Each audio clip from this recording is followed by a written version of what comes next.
মনিরামপুরের প্রাণকেন্দ্র হল মনিরামপুর পৌরসভা। এটি একটি খ শ্রেণীর পৌরসভা,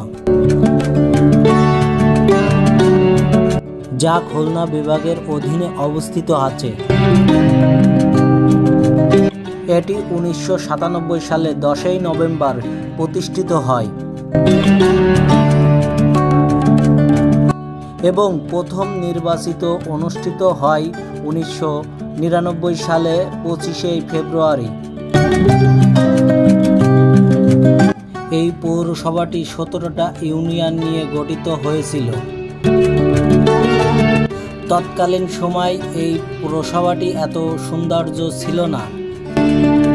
বর্তমান সময় এই পৌরসভাটির চারিদিকে সৌন্দর্যে ভরে উঠেছে। ভিডিওটা দেখে আপনারা অবশ্যই কমেন্ট করে জানাবেন যে এই পৌরসভাটি কেমন দেখতে লাগে আপনাদের কাছে।